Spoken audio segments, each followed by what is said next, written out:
This podcast may contain explicit language.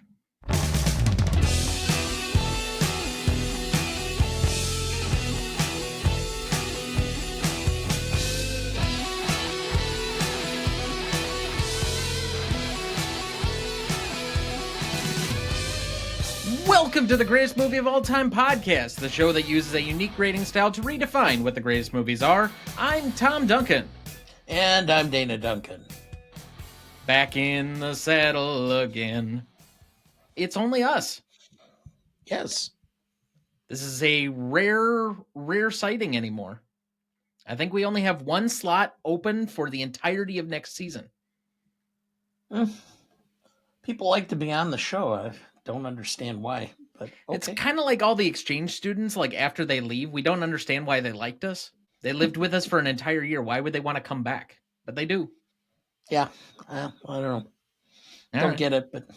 So without further ado, for our 242nd episode tonight, we revisit the 1967 film to close out our season 5 with In the Heat of the Night, the Best Picture winner from that year, directed by Norman Jewison, written by Sterling Silliphant, music by Quincy Jones, starring Sidney Poitier as Detective Virgil Tibbs, Rod Steiger as Police Chief Bill Gillespie, Warren Oates as Officer Sam Wood, Lee Grant as Mrs. Colbert, Larry Gates as Eric Endicott, James Patterson as Lloyd Purdy, William Schiller as Mayor Schubert, and B. Richards as Mama Kaleba. Recognition for this movie, based on the novel by John Ball, In the Heat of the Night would release on August 2nd, 1967. On a shoestring budget of $2 million at the time, the film would go on to gross roughly $24.2 million to finish number 13 at the worldwide box office for 1967. The film was widely praised across the industry and critics alike, and would eventually receive 7 Oscar nominations for Best Director for Jewison, and Sound Effects, and winning Best Picture, Actor for Rod Steiger, Screenplay for Silliphant, Film Editing for Hal Ashby, and Sound. In 2003, In the Heat of the Night was selected by the New York Times as one of the 1,000 best movies ever made. The film has since been recognized by the American Film Institute on the following lists: AFI's 100 Years, 100 Movies 10th Anniversary Edition at number 75, AFI's 100 Years, 100 Heroes and Villains with Virgil Tibbs, the number 19 hero. AFI's 100 Years, 100 Movie Quotes with Virgil Tibbs, They Call Me Mr. Tibbs, at number 16. AFI's 100 Years, 100 Cheers at number 21. And in 2002, the film was selected for preservation in the National Film Registry.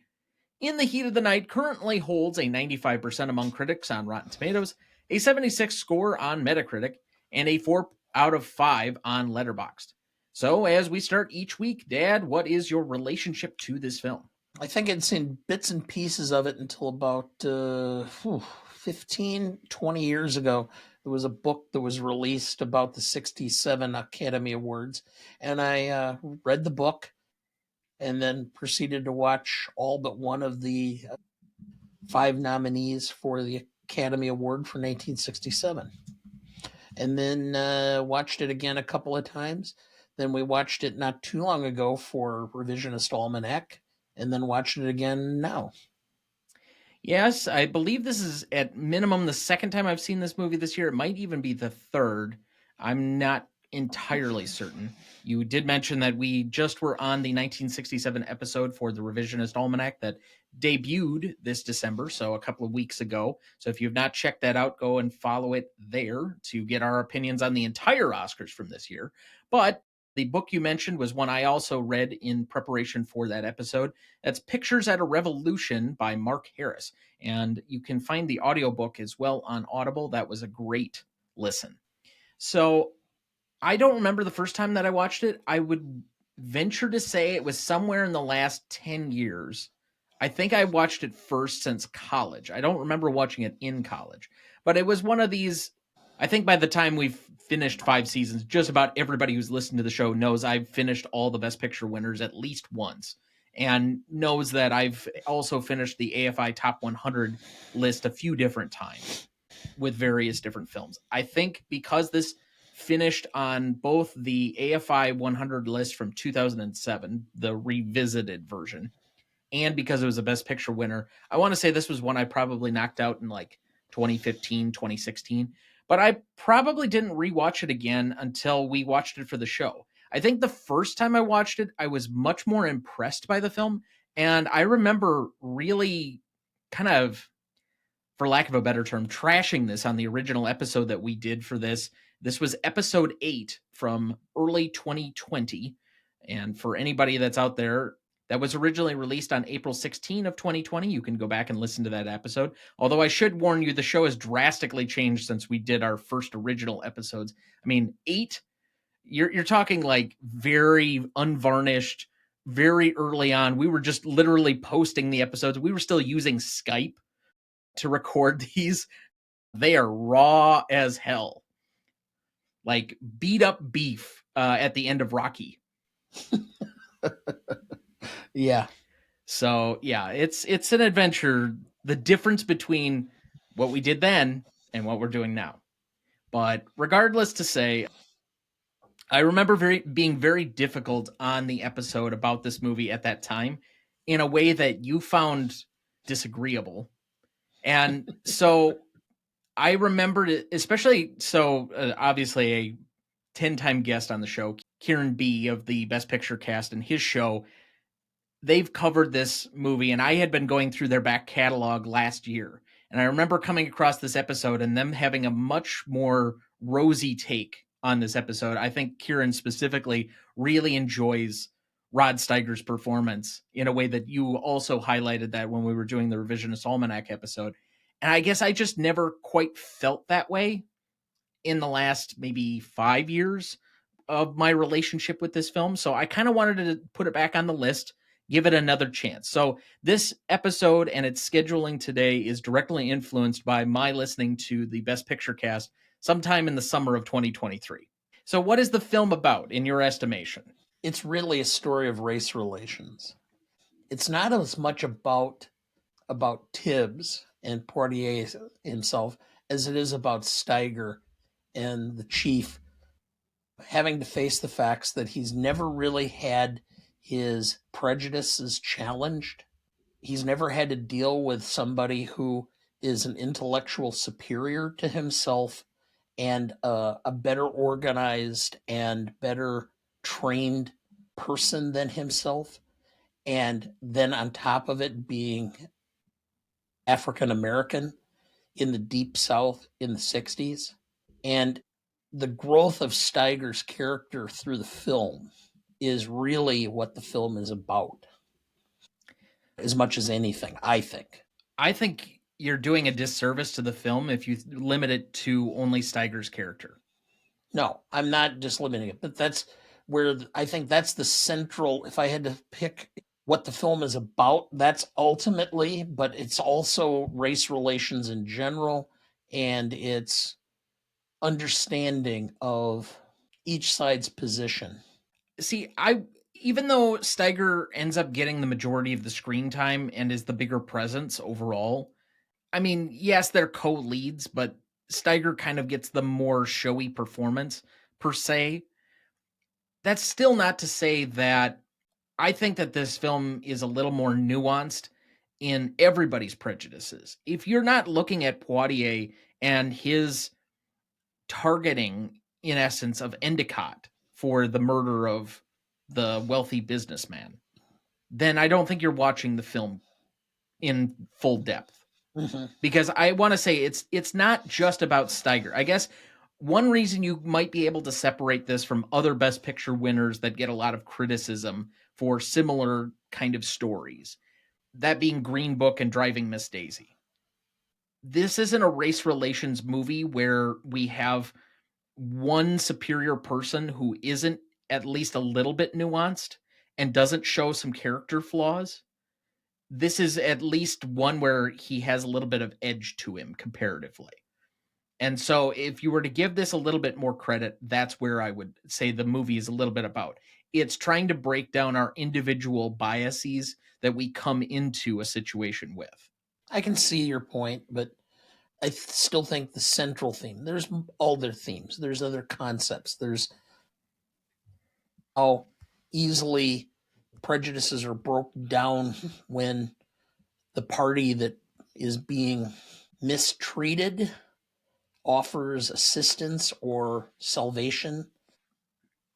Number of times where there's prejudice and then Poitier's character offers help or redemption for a character in the film, and it alters their opinion of him, is significant, showing that the prejudices really aren't based upon fact, but more on just lack of information or stereotypes or however you want to say it. But when you have an opportunity to judge individually, the prejudices seem to fall. I do think that this film is subject to a bit of criticism of the quote unquote, and I shudder to use this actual term, but I have to use the term as it is coined, magical Negro. I don't think it's quite as bad as a film that we actually lauded a little bit more in Guess Who's Coming to Dinner, but having this guy who's basically a homicide expert who's using forensic pathology in the deep south where they have very little knowledge base, or that they're rarely seemingly dealing with high profile homicides. There's a little bit of magical nature to the film. No, I don't call it magical.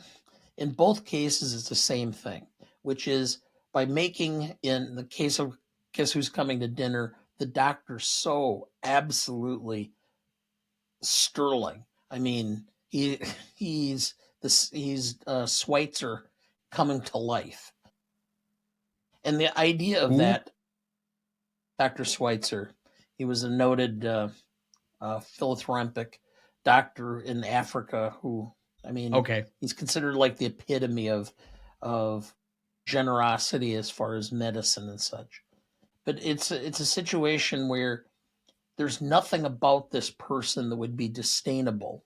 If Hepburn and Tracy's daughter comes and brings this guy in and he's white, they're going to be fawning, oh my God, our daughter hit the jackpot. The only thing that would be hesitant to approving them is the color of his skin. And so you had to make it to that point so that the film worked. The same way with this one. He had to be an expert so that there's no way that they couldn't listen to him except or even question his ability, but for the color of his skin. I mean, I'm sympathetic to that line of argument. I'm not raising the fact that it can be criticized as a mode of I am criticizing. I'm just saying it's not at least out of bounds. I just don't think it plays in either of these. I think in both of them, you had to have Poitier's character in both films at this level of competence so that it was clear that the only problem that existed in his action or the reaction to him was his race as opposed to his ability. So essentially, you're agreeing with my premise, but not my conclusion. Or, excuse me, not my conclusion, but at least conclusions that might be raised by others.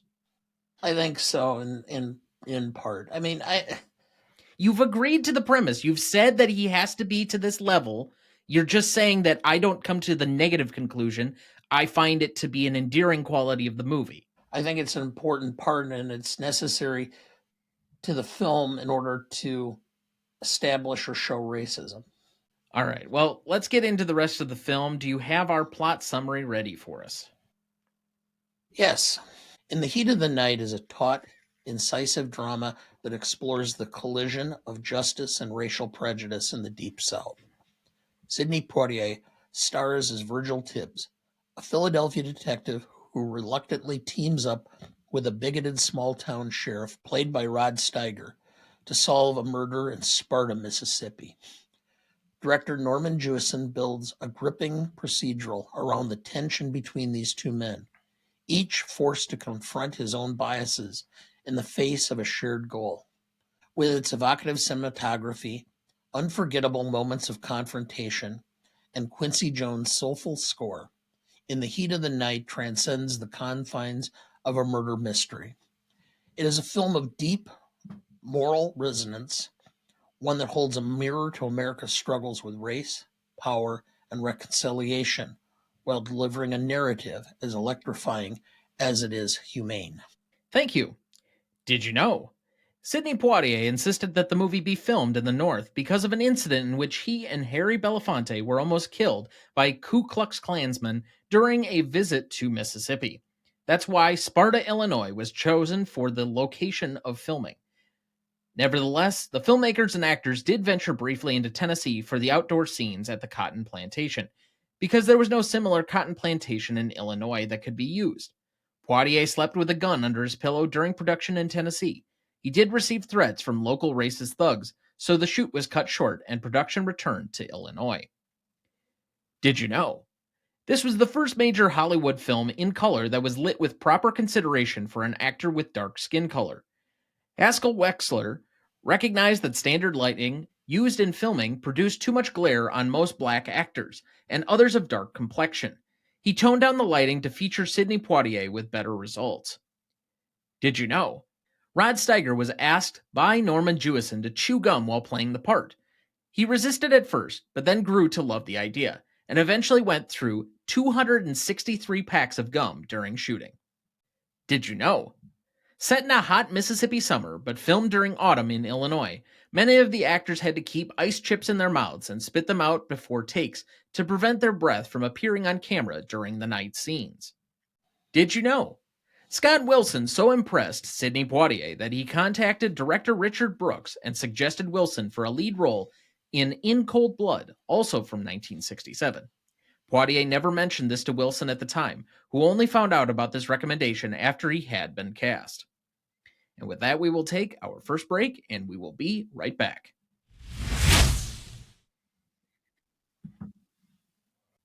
Before we jump back into the episode, in 2 weeks we kick off Season 6 with our 243rd episode as we welcome back Andrew Corns of the Revisionist Almanac and Sarah Shea of Shea Cinema to discuss Barry Lyndon from 1975, written and directed by Stanley Kubrick, starring Ryan O'Neal, Marissa Berenson, and Patrick McGee.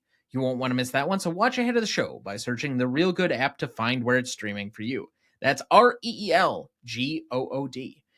Dad, that will in fact be the first of 4 of the Best Picture nominees from 1975 that will be discussed on the show next season. Yes. But before we get too much further, since we don't have guests, it's time for everyone's favorite segment. That's right, it's time for Ask Dana Anything. We do not have any listener submissions. We do not have any guest submissions, as there are none. In fact, I think we need to retire this segment. Yeah. I think it's worn out its welcome. It's a one season thing. Yes. So it's fine. Goodbye. Sayonara. Adios. Hasta la vista. Happy trails. To you until we meet again. All right, so let's move into the Stanley Rubric. If you have not been with us for one of our revisit episodes before, where have you been? We've done many of these. I think this is like 20 or something. I guess I've lost count, but essentially, we look at what we originally had for the Stanley Rubric scoring that we usually dedicate the last portion of our show to, and we skip the middle section where we would go through scenes and performances and such, maybe even quotes. If you want that, you can go to the original episode for a lot of that information. But right now, we're just going to focus on the Rubric scoring. So let's go to Legacy is up first, as it always is. This is a measure of the legacy roughly 5 years after the film was released, so about 1972 to now. What is the legacy of this film? This category is split 5 and 5 for a total of 10 points, between 5 points for the industry and how it feels about the legacy, and the audience at large. Dad, would you like to go first or second? I'll go first. Okay, we had a 7 for Legacy before. For the public, this is a film that's forgotten. I mean, we did our little informal poll in the office, and about 4 people had actually seen it? No, it was closer to 8. Okay. But it's not well known. It's not well thought of. Poitier was as big as you could get in 1967, and his career kind of petered out a bit in the 70s. This was like the last great moment of him as a film star. So I think for the public, I'm giving it a 2. And for the industry, I'm giving it a 3, simply because Poitier is still held in regards up until his passing. Just what was it, about 18 months ago? No, I think it's closer to like 2.5 to 3 years ago. I think it was about January of like 2022. Okay. Steiger stuck around for a bit, but even his roles kind of petered out after this as well. Overall, and then I have a 5. I would say that this is probably forgotten in context of the other two films it was up against that year. Like for industry professionals, Bonnie and Clyde and The Graduate have much more staying power. Although I think both of those films have aged much more poorly comparative to this one. We'll get to that when we get to classicness, but I'm only a half point different from you in my overall scoring. I gave a 2.5 to the audience. I have a 3 for the industry as you did, but I have a 2.5, and that's partially only because, and this was made plain to me after we mentioned it in the staff meeting the other day, that the TV show from like the 80s or the 70s or whenever it was, which I never saw, but kept this at least as a concept around a little bit longer. And so I give it a little bit more of a boost up where it has some name recognition, even if it's not necessarily for the movie itself. So, as we always do with these revisit episodes, we have to negotiate our score. We currently have a half point difference. I'll come up. All right, so we'll end at a 5.5. That means we have moved down a point and a half in our overall score. We have then impact and significance. This is a measurement of the impact and significance at the time of this movie in that it came out. So the 5 years that we just discounted for legacy, those are now as part of the impact. So roughly from 1967 to 1972, what is the impact of this film? This is again split between 5 points for the industry and how it feels about the impact and significance at the original time of the release of this film, as well as the audience and how they felt at the time of its release. Our original score on this one was a 6. I think we were too low. Personally, I think that you can make a very clear argument that in 1967, Sidney Poitier was the largest star in Hollywood, even if it really ended pretty much after the Oscars was done. I think he changed in that singular year, with this being maybe the most, I guess, critically well regarded of the three films that he had, but changed kind of the way that studios looked at including films about and for African Americans in this country. And so, if for nothing else, that would probably get several points. But additionally, to have almost universal critical praise, to win actor, screenplay, best picture, and be up for several other awards in a year where you have allegedly two all-time classics, I think that also has to get some meritorious recognition. So I have a 5 for the industry. Number 13 is also nothing to slouch at. Again, this was a fairly universally well-liked film. And the reason why I also don't dismiss number 13 in 1967 is there was a significant portion of this country that probably this film was not shown in or marketed to. So I'm going to go with a 4 on that side of it. I have a 9. Oh, wow. All right. This will make Oh, things the tough. agreement. I feel it coming. And that's exactly what we have.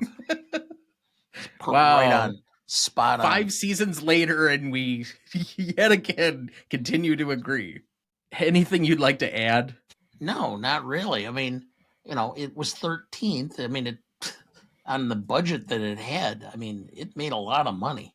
So they should have been ecstatic. No, it was an overall successful film. Yeah. I think you'd be hard pressed to say it wasn't. I doubt highly it played in Sparta, Mississippi. If there is a Sparta, Mississippi. I believe there is. There probably is. I mean, it's a fairly common name, but even so. So we have a 9 on that one. We have moved up 3 points from that original category. All right, before we get to the break, let's move to novelty quickly. Original score on this one was a 7. Since our original episode on this one, we feel very differently about this category. As with the past two categories, we have since adopted a split scoring system, and that's more of an invention of this year as opposed to many years like the previous two categories. But for novelty, currently we are dividing this between the originality of the idea, that could mean a lot of different things here, or the other 5 points being for the execution on that idea. So, would you like to go first or second here, Pop? I'll let you go first. I don't think this is that novel.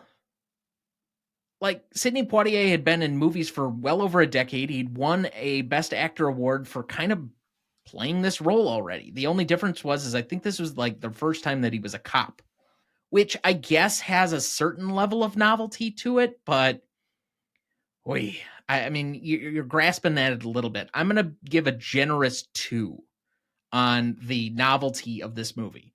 I do think that the one place that you could really reward it for is the slap of Endicott was like a big deal. Yes. When that specific scene, when it played, because this is the 60s. I mean, now this feels kind of quaint a little bit, but at the time, that was a big deal. A black man standing up for himself and slapping a plantation owner, quite literally, that was a big deal. The execution of this, I mean, I could be a little bit flexible here. Again, I went a little bit generous and went with a 4. I think partially because there's really nothing poor about the film. Maybe that should be like a 2.5 instead of a 4, but I think your lead performances are solid. They're not like perfection. I'm not fawning over Steiger or Poitier in this movie. I mean, Poitier delivers a very solid performance. Steiger, the same thing. I think most of your peripheral characters are, for the most part, pretty believable. I think Scott Wilson does an excellent job in this movie. I think Warren Oates does an excellent job in this movie. I think Lee Grant does an excellent job in this movie. But I don't know. There's no way I'm going to get up to a 5. I just don't see a lot of nitpicks. So maybe that is a 4. I'm at a 6. For the originality, yeah, okay, it's a worn out trope. Murder, mystery, wrongfully accused, slowly evolve, figure it out at the end. You know, I mean, normally that would be a 1. But when you pack it with the location at that time in the Deep South with race overtones, I went up to a 4 because putting it in that context was completely original and fresh than any other murder mystery that had been released to that date. As far as the execution itself, you can point to the strong performances out of everybody in that cast. Warren Oates had a great performance in this. I mean, it was even the thugs who were trying to kill Tibbs came across as very authentic and believable. I think Jewison did a great job. He deserved the nomination for Best Director. I can't remember who won Best Director that year. Mike Nichols, right? Yes. Yeah. And I could understand why Mike Nichols got it. But still, I think overall it was done brilliantly. It was clean. There's not a spot in the film that I think really is too slow.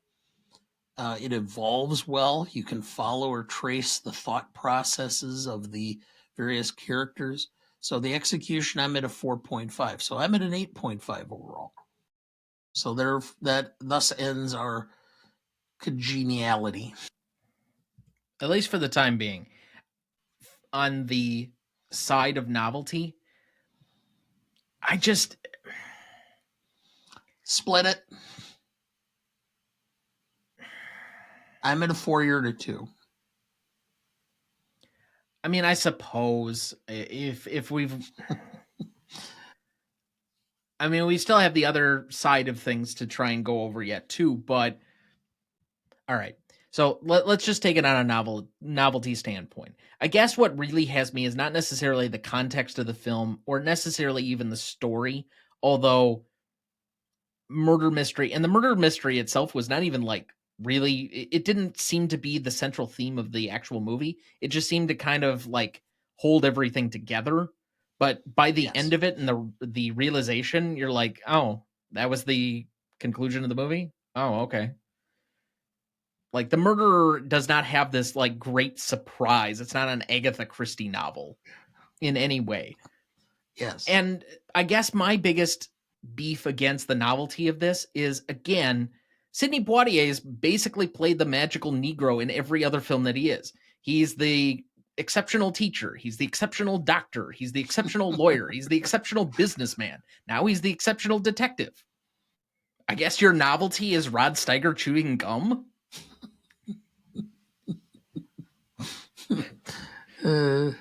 No. No. I gave you the reason for the novelty. Okay. To quote juror number, I think 7, we want to hear your arguments again. I told you the originality is based in the context of race relations in the Deep South in 1967. And to take a normal story that would have been run of the mill, would have been nothing of any significance, and to put the elements or that I've outlined, race relations, Deep South, 1967, gives it a whole new freshness that deserves higher marks because there wasn't a lot of films taking on this point. I A no, few? I just fundamentally disagree with that. There were plenty of race relation movies. I mean, quite literally, Poitier's in 3 of them this year.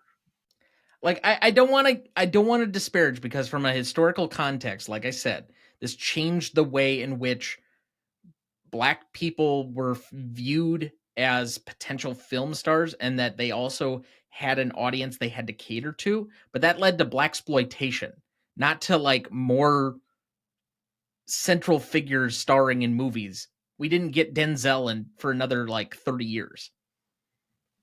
25, I guess. All right. I will split that with you, but what do you want to do on the execution side of it? I guess my biggest issue with going up any more than I did, and I thought I was a little bit generous with a 4, is what's exactly exceptional about the movie? Like you start getting into the 4.5s and the 5s. Like this is a very solid, it's a very well done movie, but like let's not confuse that this is the Matrix or something as far as like a technical aspect, or I'm trying to think, it's not the Godfather for acting. All right. I'll go to your 4. Okay. So we're at a 7, which is where we started the previous episode. We argued ourselves into a circle. Hurrah. All right. So to recap where we've been to this point, we went from a 7 to a 5.5 on legacy. We went from a 6 to a 9 on impact and significance, and we've argued ourselves around in a circle, like circling the wagons, on a 7 for novelty. Let's take our second break and we'll be right back.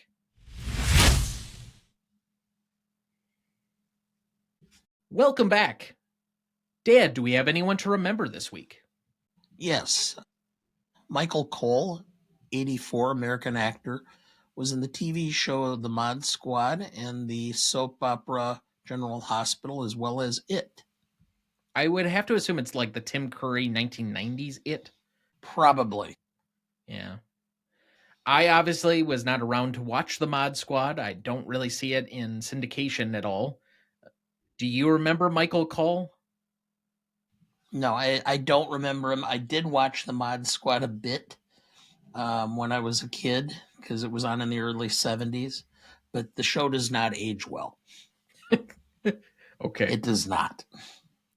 Well, regardless, I'm sure it provided plenty of people across the nation plenty of entertainment, and so we recognize Mr. Cole here with a moment of silence here in his honor.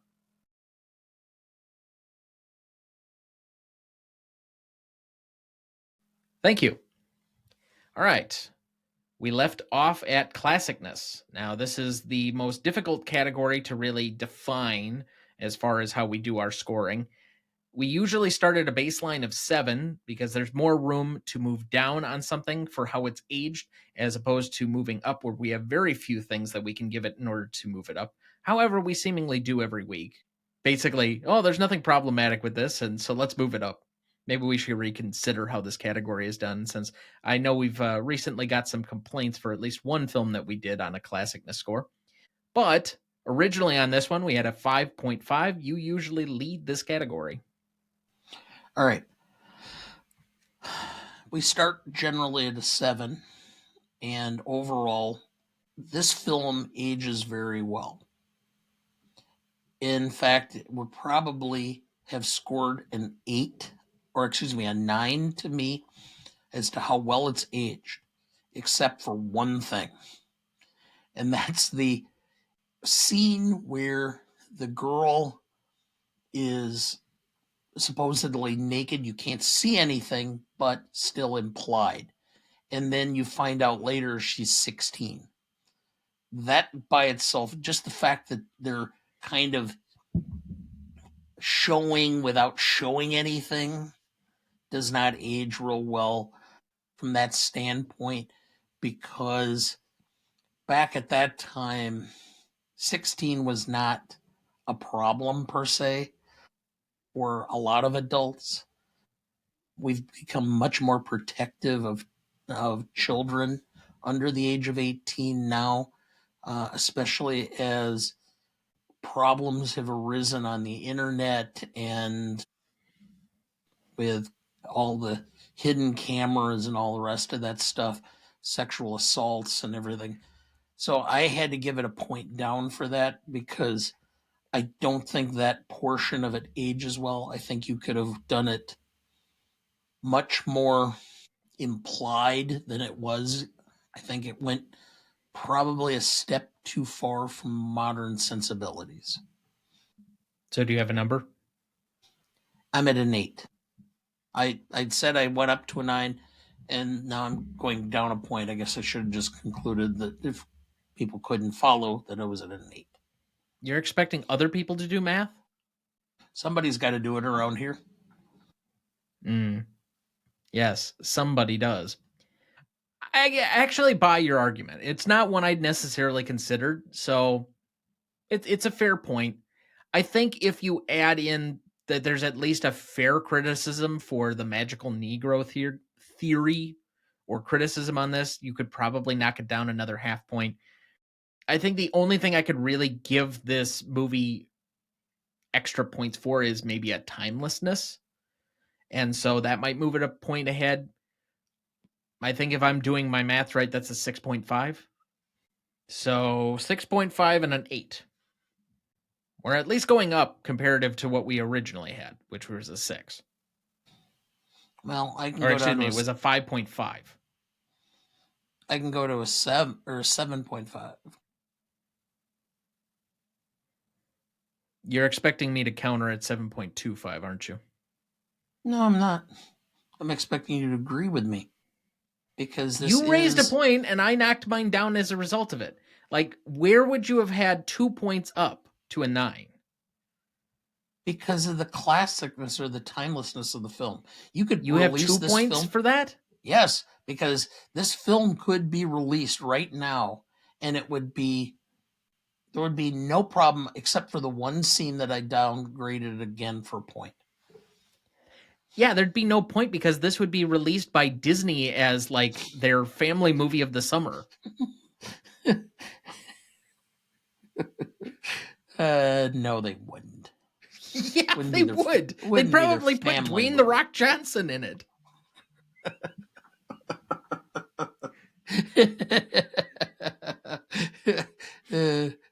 Jack Black as the sheriff.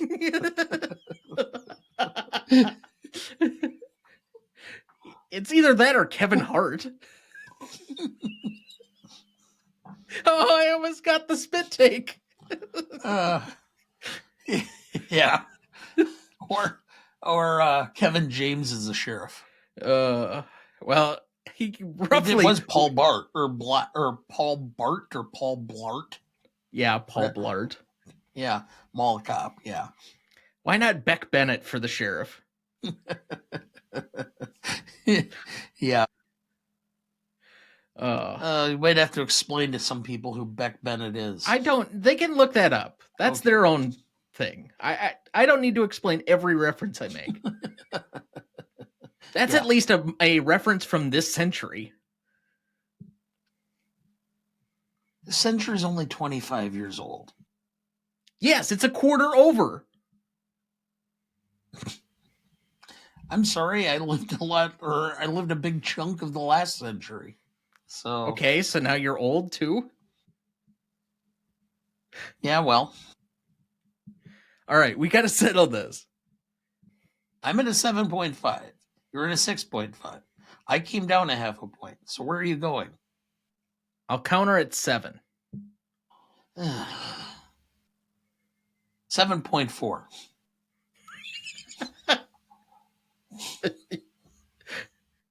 All right, it's going to end up being average. Let's just go to a 7.25 and end it. That's fine. That's where I would have started to begin with. I know. You've taught me too well. I know. All right, then let's go to rewatchability. Submit any test that you'd like for this one. I don't care if it's the tickle my pickle test that you have or, whatever you want to insert here. But rewatchability, you just have to get a score out of 10. Okay, we had a 6 the first time around. And to me, having watched it, I mean, I've watched it several times now, and I realize how easy it really is to watch. And it's a film that I'm going to recommend to people who have never seen it. And I probably will put it on every 2 years or so for nothing else, just because, hey, I haven't seen it in a while. I like it. It's a good film. Why not? So my normal is if I watch it on a regular basis, a kind of I'll watch it again type of deal is a 6. Actually, this kind of, the more I watch it, the more I think it's a little better than that. So I went with a 6.5. All right. Our original score on this one was a 6, so you're slightly above that. I mean, if I'm to employ the test that I often do for this, I think my score is kind of determined to be basically lower at all times in this category. So I'm not sure it's the best test of what we're trying to do here, because I don't see myself really putting this movie on unless I have to anymore. I just don't know how much more I can glean out of this movie. It's fine. It's entertaining. It's okay. But it's nothing that I feel like I really need to return to, or I'm excited if this ever comes up on the show again. So from that standpoint, I have a 2. And for leaving it on, I may watch a few minutes if it's like on TCM or Tubi or something. But am I really sitting down and watching more than maybe 10 minutes at a time of this? I probably turn it whenever there comes up a commercial, to be quite honest. So, I mean, if that's my barometer, I'm somewhere between like a 2.5 to 3. I'll be a little generous and I'll say a 5. This is subjective. We just average this one, to be honest. Yeah. Because there's no way to. Yeah. Yeah. So that's a 5.75 between the two of us. For audience score on this one, originally we had a 9.2 because we took the Rotten Tomatoes score. The Rotten Tomatoes score has not changed. However, adding in the Google score from this one, an 82%, gives us an 8.7.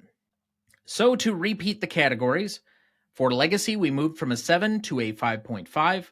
For impact and significance, we moved from a 6 to a 9. For novelty, we moved from a 7 to a 7. For Classicness, we moved from a 5.5 to a 7.25.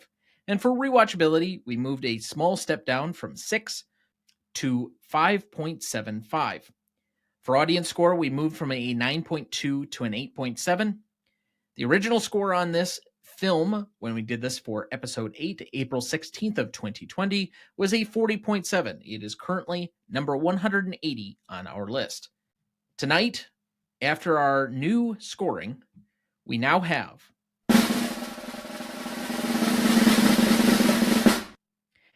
a 44.95, and it currently places it on our list at number 134 between Slumdog Millionaire and Glory. Okay. So it moves up about, what would that be? 45 spots? 46 spots? I think that's fair for a revisit. As always, if you disagree with any of our scoring and your name is not Andrew Corns, you can write us at greatestaltimemoviepodcast@gmail.com. You can follow us on Instagram, Twitter, TikTok, or YouTube at Gmote Podcast, or you can contact us on the website, RonnieDuncanStudios.com/Gmote Podcast. Let's move into remaining questions. I don't have any. No. There's nothing that I feel is like unsaid or whatever about this movie. It feels pretty well wrapped up. So I guess final thoughts for the week and I guess the season. Let me just ask this question. When we started this show back in 2020, we compiled a list and we had how many movies on the list of what we were going to do? 427. And how many have we done so far? So if we move this one around, I believe it's 218. Okay. And how many of those films that we've done so far were on that original list? That I have no idea, but I would say it's at least a handful, 2 handfuls, maybe a good couple dozen hadn't been on that list. Like 3 Idiots was not on that list. I don't think Eternal Sunshine was on that list. No. Magnolia, I don't think was on that list. So we've covered some stuff even this year that was not on that original list. Certainly The Room was not on that list, and The Greatest Show on Earth was not on that list. No. Those still take up the very dregs, the bottom of our overall list. Yeah, I know. So, in retrospect, I mean, do you really think we would have done this many episodes and gotten to this point when we started? I had no real expectations, so yes and no. I mean, you don't create a list of like 427 movies without at least theorizing that you could someday get to all of them. Yeah. I mean, to be fair, next year we will be covering one movie that we talked about in the moment that it actually came out on the show. That's how long we will have been on. Which movie is that? So the final episode of next season is Promising Young Woman. Oh, yeah. Hard to believe it's been 5 years. Yep, that was, I think, our first Oscars thing show that we did. Yeah. So, yeah, I mean, it's been a while.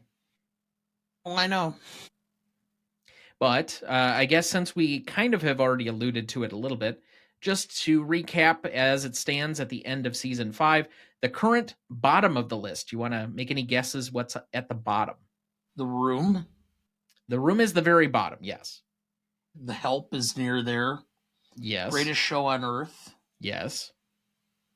What's the Stallone Pele film?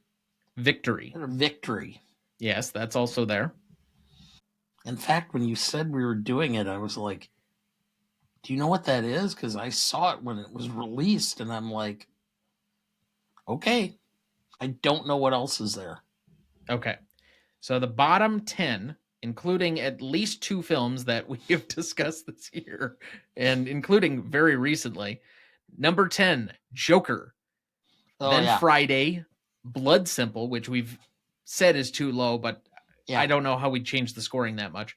The Help, Saw, The Quiet Man, Wedding Crashers, Victory, The Greatest Show on Earth, and The Room maintains its place in the very last spot. Yes.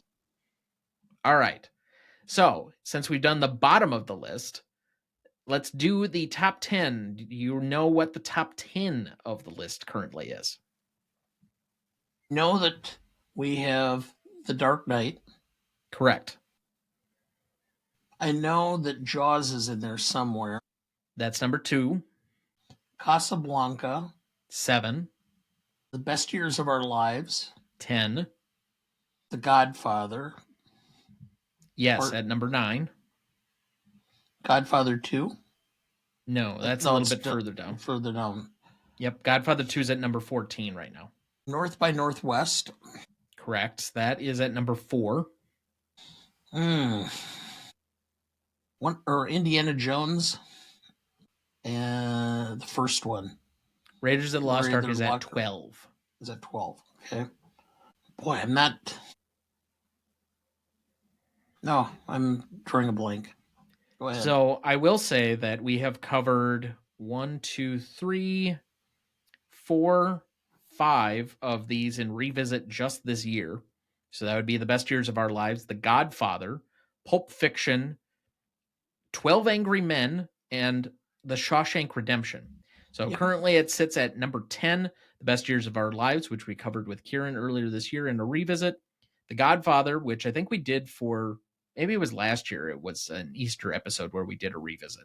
I don't know. It's hard to recollect all of these films after a certain point in time. 8, we did a revisit of Pulp Fiction with Adam Freed a couple of months ago. 7, Casablanca, which we've done at least 3 episodes on, and I feel we're probably Casablanca'd out, unfortunately for you. Yeah. 6 was an episode we did this year that is an original. That was Rear Window, which we covered with our multiple-time guest, VP Morris. 5, we had 12 Angry Men, where we welcomed on both Kieran and Sarah Shea, who will be back on with us 2 weeks from now. 4, we had North by Northwest. 3, The Shawshank Redemption, which we also had Kieran on, so he's been on 3 different revisits this year. 2, Jaws, which we will be doing a revisit of next year with a couple of, at least not new, but it'll be only their second time guests. We have that to look forward to for our kind of holiday episode the week after July 4th. And then finally, The Dark Knight is still our number 1 film. So I think that's a pretty solid top 10. Honestly, we still have, I mean, when you're getting down the list and like number 25 is Die Hard, it's a pretty unassailable top 25. So any other remaining thoughts at the moment? No, I'm looking forward to next year. I'm looking forward to spending the time doing it with you. Well, I do too. I know you look very much forward to the show. I'm glad we could continue it through at least the first semester of law school. We'll see how second semester in the summer goes. Apparently, I'm a cinemasochist to keep trying to do this over and over and over and still do a weekly show. But that being said, we have reduced the number of guests, 2 guests at a time while trying to do law school, and these 3-hour behemoth podcasts that, especially every time Kieran's on, they're just becoming too cumbersome. So I need to cut down on the total amount of things that I have to edit. We'll go to 1 guest per appearance, unless it's like some very specific situations, such as when we do the original Star Wars trilogy in May. And I guess this is the portion of the show where I tease next season. But when we do all of those, we have multiple time, and I think in most cases, big time repeat guests on for those episodes. So that'll be fun. I know we have Gladiator coming up. We have All About Eve. We have a revisit of Sunset Boulevard. We have several Billy Wilders, frankly, coming up because we're also doing the Lost Weekend for its, boy, is that going to be 80th anniversary? So, yeah. Talking about a film that's aged well. Yeah. Well, I mean, there are some, I'll have a few nitpicks with that as far as like some technical aspects, but it's understanding 80 years ago of alcoholism, I think is still actually exceptional. But we don't want to spike the lens too early on that one. Yeah. And I know another favorite of yours that we're going to be having coming up. We're bringing Mom on for that episode, thankfully, to balance you out, but The Breakfast Club. One of the reasons why I dislike John Hughes. Yeah, I know. Oh, that'll be an interesting one. Also, for our 250th episode, we're going to be doing Schindler's List. So, a very somber episode to be trying to tackle. I fully expect to be sobbing at the end of the movie like I did the first time I saw it. I just could not stop for at least a half an hour after the movie was done. It is incredibly powerful. I believe yes. I had it number 1 on my power ranking of the Best Picture winners last year, and I think it'll probably remain there, particularly given recent events. But we've also got The Martian, we've got Seven, we've got Ordinary People, we've got The Night of the Hunter, The Usual Suspects. We've got a lot crammed into next year. So we will be glad to have you all back to join us. We have a lot of things exciting planned. We have not yet announced it, but we will be doing a live stream in the near future of our rankings of the Bond films. Yes. That will be up solely on our YouTube channel, but we'll do a live stream of that. And so hopefully you can all join us and participate in that. We've got the first of its kind. We're completely redoing an entire episode. Frankly, because the first episode of the original episode is so bad, so poorly edited, and had so many glitches and errors that we invited back our guests from that original episode. I believe it was like episode 12 or 13, something like that. I was not involved with. Correct. From the Back to the Future crew. And we'll be pre-recording that one for its 40th anniversary this year of Back to the Future. Yeah, that sounds right. That's not even going to be a revisit. We're not negotiating scores. We're going to do the average. We're doing the whole episode over. So that will be a specialty. It's going to be one of those rare exceptions where we throw out the old episode and tell you to just listen to this one. But otherwise, any final things that you want to put in? No, I wish everyone a blessed Christmas and New Year. I'm looking forward to 2025, even though I'm getting yet another year older. You're already another year older. You just turned 61. I know. But I'll be 62 by the time the next season's over. So I'm just continuing to try to find new ways to burn my energy. Just kind of kicking back and savoring it. Yes, I will be doing some restful vacation over the next week. We are off traditionally like we normally are this next week. We try and take some time to, watch other movies that we aren't forced to watch. Not that that's usually a bad thing for this show, but it's just nice to not have to watch something. And so there are a lot of things that I put on the back burner due to law school that I'd like to catch up on. I know Nora hit VOD this week, so I'd like to catch that. Still haven't caught Amelia Perez, so try and catch up on some of these Oscar nominees before I get back into the thick of it here coming in January. But just spend some time with people and maybe stay off of your television for 5 minutes. Have a conversation with somebody that's maybe not over a laptop. But wishing everyone glad tidings, a pleasant end to the year. We will see you back and better than ever in 2025. That'll do it for us this week. Thank you for listening. Barry had his faults, but none could say of him that he was not a good and tender father. He loved his son with blind impartiality. He denied the boy nothing. It is impossible to convey what high hopes Barry had for young Brian, or how he indulged in 1,000 fond anticipations of the boy's future success and figure in the world. But fate had determined that Barry should leave none of his race behind him, that he should finish his life poor, lonely, and childless. In 2 weeks, we will be back to kick off Season 6 with our 243rd episode as we welcome back Andrew Corns of the Revisionist Almanac and Sarah Shea of Shea Cinema to discuss Barry Lyndon from 1975. Written and directed by Stanley Kubrick, starring Ryan O'Neal, Marissa Berenson, and Patrick McGee. You won't want to miss that one, so watch ahead of the show by searching the Real Good app to find where it's streaming for you. That's REELGOOD. Please like, follow, rate, and review, or whatever on whichever platform you have so that more can join in on our fun. You can also email the show at thenewRonnieDuncanStudios.com or at greatestaltimemmoviepodcast@gmail.com. Find us on YouTube, Instagram, Twitter, Letterboxd, or TikTok at the handle @GModePodcast. The Greatest Movie of All Time is a production of Ryan Duncan Studios. Our show is mixed, edited, and written by Thomas Duncan. Our music is thanks to Purple Planet Music. Our technical provider and distributor is Captivate FM.